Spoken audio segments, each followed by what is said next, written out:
제 이름은 김지우입니다. 31살이고 서울에 살고 있는 마케팅 전문가입니다. 저는 제 가족이 제게 이런 일을 할 거라고는 꿈에도 생각해보지 못했습니다. 하지만 인생은 때로 우리가 가장 신뢰하는 사람들에게서 가장 큰 배신을 경험하게 만듭니다. 이것은 제가 가족이라는 이름으로 겪었던 배신과 그 후에 스스로를 다시 세우기까지의 이야기입니다. 어린 시절부터 저는 책임감이 강한 아이였습니다. 집안의 장녀로서 부모님을 돕고 동생을 챙기는 것이 당연하다고 생각했습니다. 제가 10살이었을 때 아버지의 사업이 실패했습니다. 그날 밤 부모님이 낮은 목소리로 대화하는 것을 들었습니다. 이제 어떻게 아이들을 키우지? 집세는 어떻게 내지? 그때 처음으로 제가 뭔가를 해야 한다는 생각이 들었습니다. 중학교 때부터 저는 방과 후에 편의점에서 아르바이트를 시작했습니다. 비록 불법이었지만 주인 아주머니가 저를 딱하게 여겨 몰래 일을 시켜주셨습니다. 받은 돈은 모두 집에 갖다 드렸습니다. 어머니는 항상 고마워하셨고 아버지는 미안해하셨습니다. 그때는 그것이 저에게 큰 의미가 있었습니다. 저는 가족을 돕는 착한 딸이었고 그것이 저에게 자부심을 주었습니다. 고등학교 시절에는 학업과 아르바이트를 병행하느라 친구들과 어울릴 시간이 거의 없었습니다. 주말에 친구들이 영화를 보러 갈 때 저는 카페에서 서빙을 했습니다. 졸업여행을 갈 때도 저는 그 돈을 아껴 집에 보태야 한다고 생각했습니다. 그 시절 저의 유일한 위안은 동생 민호였습니다. 그는 4살 터울로 저보다 어렸지만 항상 제가 늦게 귀가할 때 현관문 앞에서 기다리곤 했습니다. 누나 수고했어. 오늘 저녁은 내가 데워놨어. 그런 작은 말 한마디가 그날의 피로를 날려버렸습니다. 대학에 입학했을 때 저는 장학금을 받을 수 있어서 다행이었습니다. 하지만 여전히 생활비와 가족 지원을 위해 아르바이트를 계속했습니다. 마케팅 전공을 선택한 것도 취업이 잘 된다는 이유에서였습니다. 사실 저는 문학을 좋아했지만 그것은 사치라고 생각했습니다. 가족을 위해 안정적인 수입원이 필요했기 때문입니다. 대학 3학년 때 민호가 고등학교를 졸업했습니다. 부모님은 그가 좋은 대학에 진학하기를 원했지만 성적이 좋지 않았습니다. 그때 아버지가 민호에게 제안했습니다. 대학 대신 사업을 시작해보는 게 어떻겠니? 나도 내 나이 때 사업을 시작했었지. 물론 지금은 실패했지만 너는 다를 거야. 그 말이 민호에게 큰 영향을 미쳤습니다. 그는 대학 진학을 포기하고 창업 준비를 시작했습니다. 첫 번째 아이템은 온라인 의류 쇼핑몰이었습니다. 부모님은 그의 결정을 전적으로 지지했고 심지어 그를 위해 500만 원을 모아주셨습니다. 제가 대학 입학했을 때는 축하 선물로 초콜릿 한 상자를 받았던 것과는 대조적이었습니다.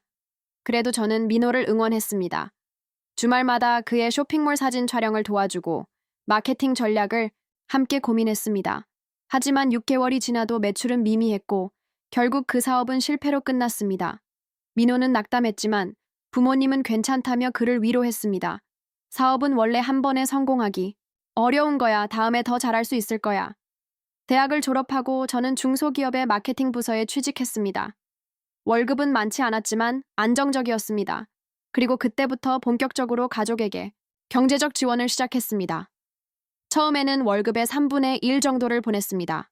부모님은 항상 감사해 하셨고 곧 갚겠다고 약속하셨습니다. 민호는 그 후로도 여러 사업을 시도했습니다. 카페, 게임 개발, 유튜브 채널, 그리고 또 다른 온라인 쇼핑몰까지. 하지만 모든 시도는 실패로 끝났고 매번 부모님은 그를 위해 돈을 모았습니다. 그리고 그 돈의 상당 부분은 제가 보낸 것이었습니다. 20대 중반이 되었을 때 저는 더 큰 회사로 이직했습니다. 연봉이 5천만 원으로 올랐고 그에 따라 가족에 대한 지원도 늘렸습니다. 이 시기에 부모님의 집은 대출 상환이 어려워졌고 저는 매달 200만 원씩 보내기 시작했습니다. 그것은 제 월급의 거의 절반에 가까웠지만 가족을 위해서라면 감수할 수 있다고 생각했습니다. 20대 후반 저는 또 한 번 이직에 성공했습니다. 이번에는 대기업의 마케팅팀으로 들어갔고 연봉은 7천만 원으로 올랐습니다. 드디어 경제적으로 여유가 생길 것이라 기대했습니다. 하지만 그때 부모님이 더 큰 문제에 직면했습니다. 아버지가 보증을 섰던 친구의 사업이 망하면서 2억 원에 가까운 빚을 떠안게 된 것입니다. 그날 밤 어머니의 전화를 받았습니다. 지우야, 미안하지만 도움이 필요해. 집이 경매에 넘어갈 위기야. 제가 가진 모든 저축은 3천만 원이었습니다. 결혼 자금으로 모아둔 돈이었지만 망설임 없이 부모님께 보냈습니다. 그것으로도 부족해 추가로 5천만 원의 대출을 받았습니다. 제 이름으로 된 대출이었지만 상환은 부모님이 약속하셨습니다. 매달 300만 원씩 제가 보내면 그것으로 대출금을 갚기로 했습니다. 그 시기에 저는 30살이 되었습니다. 친구들은 하나둘 결혼하고 자신들의 가정을 꾸려갔습니다.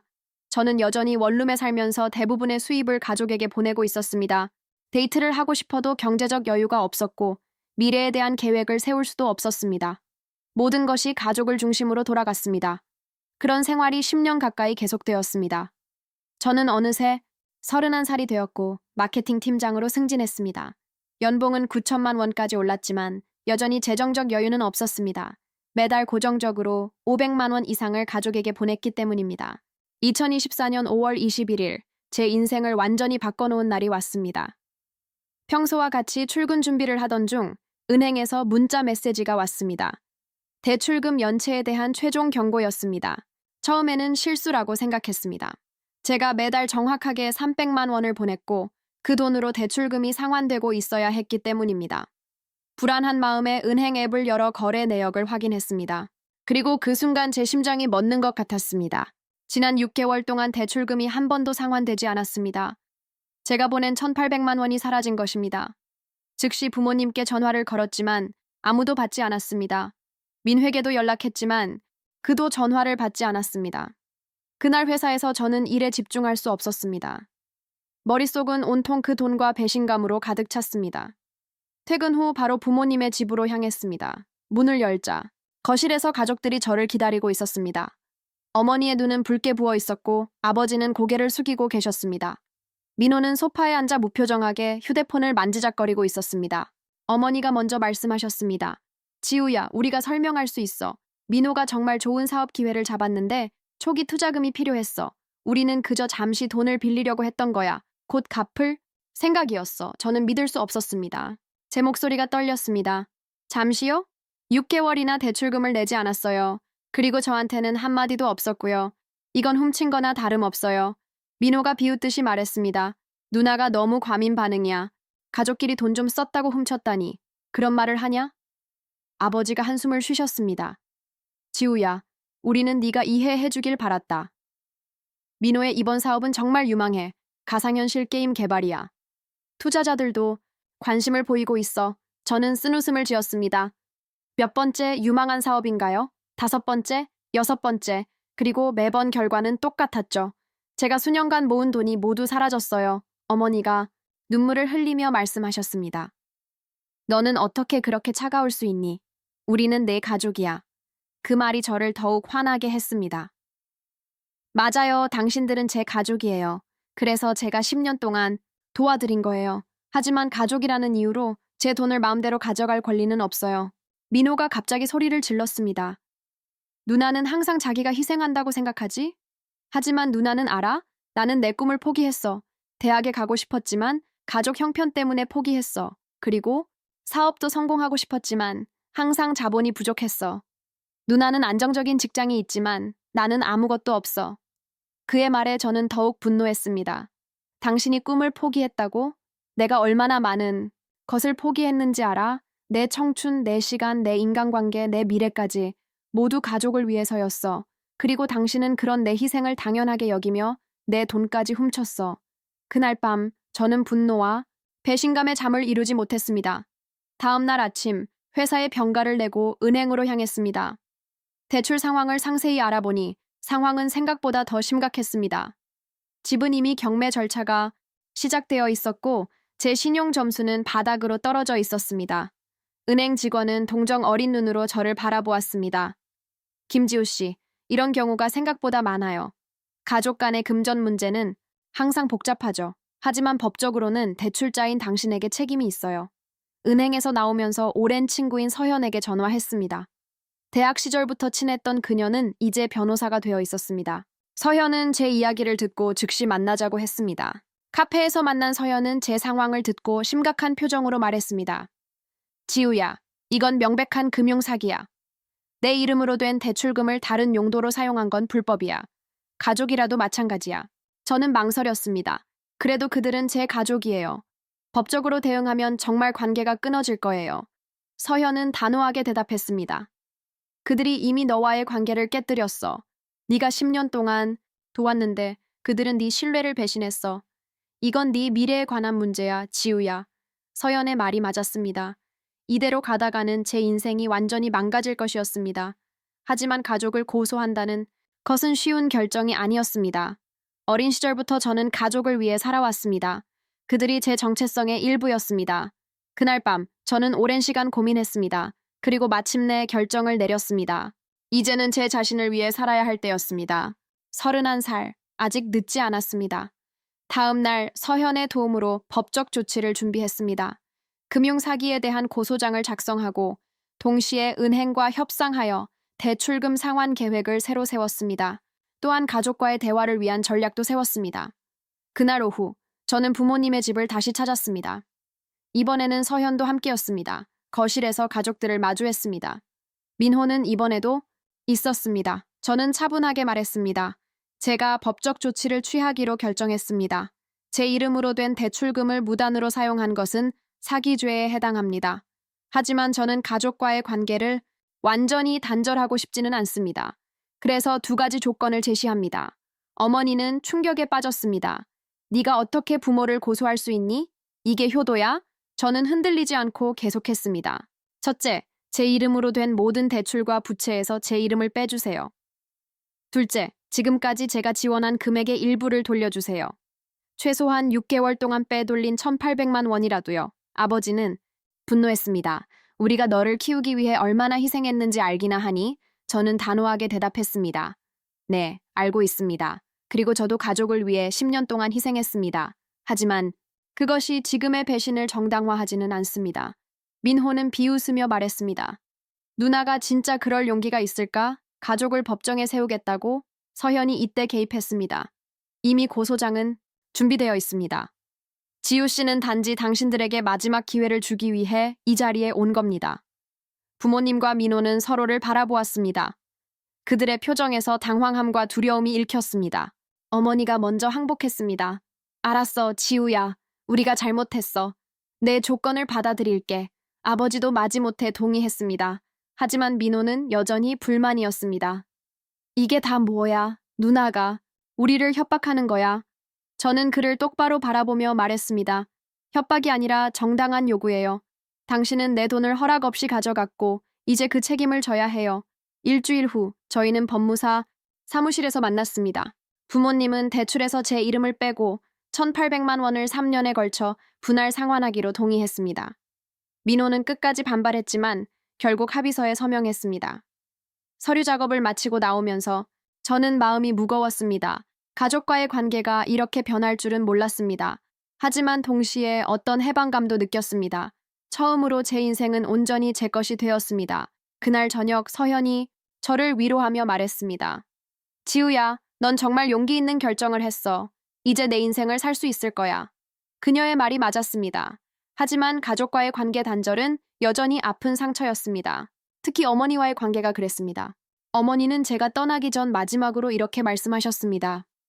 지우야, 우리가 잘못했다는 걸 알아. 하지만 네가 이렇게 냉정하게 변할 줄은 몰랐어.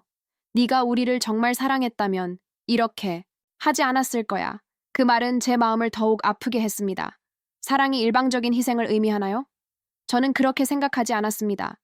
진정한 사랑은 서로를 존중하고 배려하는 것이라고 믿었습니다. 그로부터 1달이 지났습니다.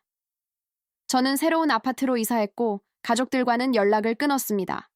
처음으로 혼자만의 시간을 가질 수 있었습니다. 주말에는 책을 읽거나 영화를 보며 쉬었고 평일에는 일에 더 집중할 수 있었습니다. 그리고 처음으로 미래를 위한 계획을 세웠습니다.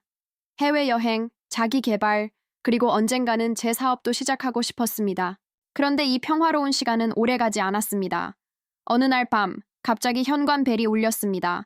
문을 열자 민호가 서 있었습니다. 그의 눈은 충혈되어 있었고 술 냄새가 강하게 났습니다. 민호는 화가 난 목소리로 말했습니다. 누나 때문에 모든 게 망했어. 사업 투자자들이 모두 빠졌어. 그리고 부모님도 나를 믿지 않아. 이제 다 누나 탓이야.